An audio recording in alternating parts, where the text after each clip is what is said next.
62. 62. Yeah, so this is like the minimum. It's very low. Very low, yes. But there is such a university in the States, one of private small universities. They would accept students even with such a low score. Yeah, so but to get 90, so it's I mean, if your level of English is intermediate and if you do a little bit of preparation, I think you can easily get 90, 100 Yeah. points. Okay? Do you know already how many points do you need to get for your university? For my university. Yes. From Glenberg, yes, 123. That's impossible because TOEFL is scored on a scale between 0 and 120. So you cannot get 123. 13. Maybe. Yes. Yeah. That's quite a lot. Yes, it's yeah. Okay, so step 4, many programs may require an interview, especially master's programs. Before they would come here, I know that some universities would send their representative to Moldova and they would interview applicants. Some applicants go to, I don't know, Germany, to the countries they've chosen, and they have all the interviews there. So, and sometimes now it's easy with development of technology, so they use Skype now. So just Skyping.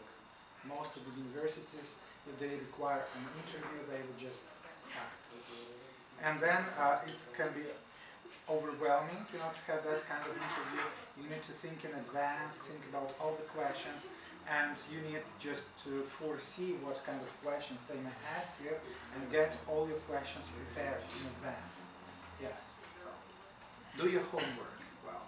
So then, funding your studies. This is basically what was the title of today's workshop and presentation, funding your studies. And then in countries like the US, you may need to pay like about $200,000. Yes, about $200,000 for like 4 years of your bachelor studies, or maybe up to $100,000 for your master's program. In the UK, it can be like something similar, maybe a little bit cheaper. In some European countries, it can be free of charge. In some European countries, you still pay a couple of thousand euros, right? But there are ways to find sponsors, sponsoring bodies, scholarships, and to cover your studies. For example, so I got my PhD from the University of Wisconsin-Madison, and 1 year at my university would cost about $50,000 just in the tuition and fees. So, and it took me like about 5 years, so that would be like $250,000, right? Not to mention living expenses. And all that was covered by scholarship, and I didn't pay a cent. So, something was covered by the university, something was covered by external sponsoring bodies.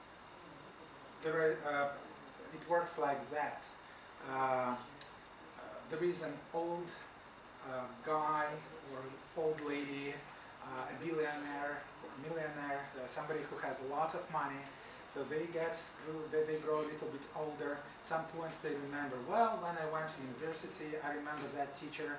He taught me like intercultural communication, and I like that subject. Why don't I give $1 million for students from developing countries who want to study intercultural communication? And then all of a sudden, so the university has an endowment, like $1 million for scholarships. So this is how there is a lot of money available, but you need to know about foundations, about universities, programs. Sometimes they may have this option just for a couple of years. When they run out of money, no scholarships are available, then all of a sudden somebody else gives money to the university, or a certain sponsoring organization says, well, it's good to work with former Soviet Union countries. Why don't we give a little bit of money to Armenia, Tajikistan, and Moldova? And then or for women from those countries. And then all of a sudden we have scholarships for those categories of applicants. So this is kind of unique.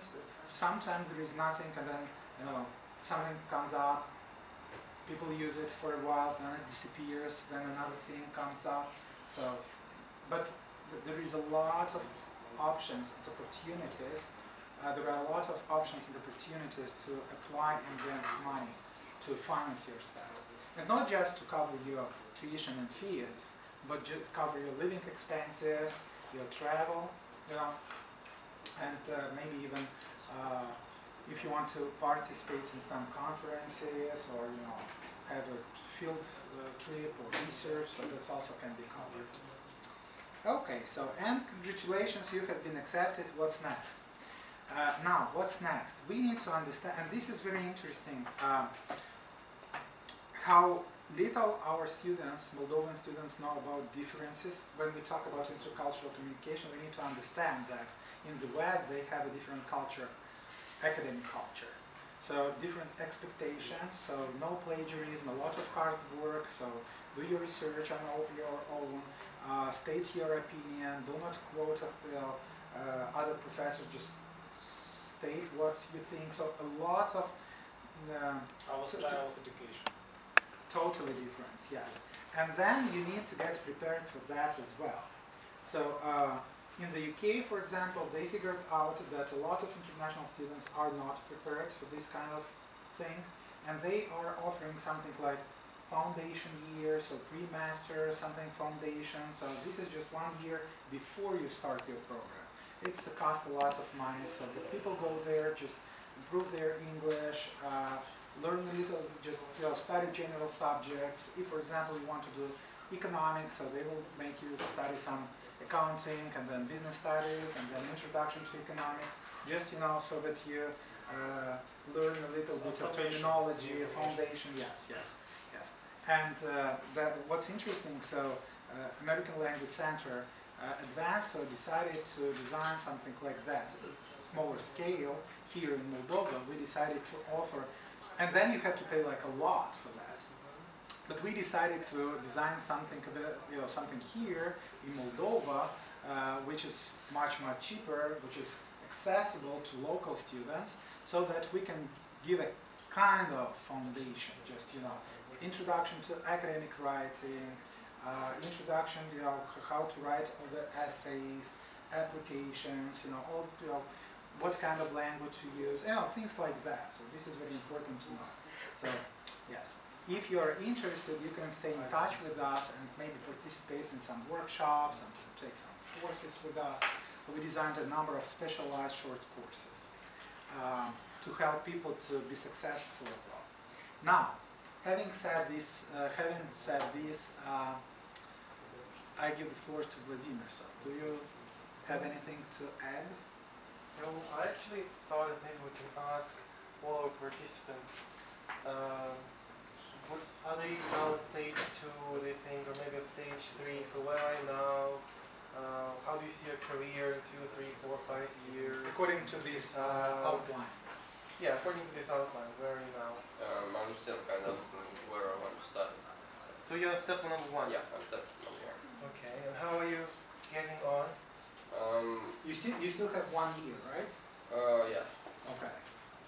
So So this is very smart to think a little bit in advance. yeah, of course. A lot of people, it's like last minute decision. Well, I want to apply for something. Well, the deadline is tomorrow. Oh, I don't manage to take my TOEFL. Oh, you know, it's very smart to get prepared a little bit in advance. Yeah. Or I need to prepare for TOEFL. I have 2 weeks. What can you do?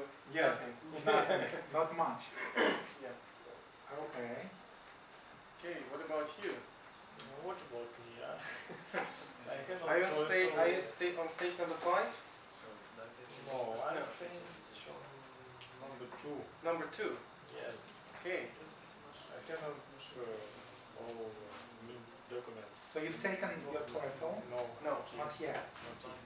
Okay. But I choose university, I choose professional specialization, but and even prepare some documents. Okay. Okay, What is that? What is that? Documents from this university, my bachelor degree Mhm. document, and some Transcript probably? yes, transcripts, and some specification from each university.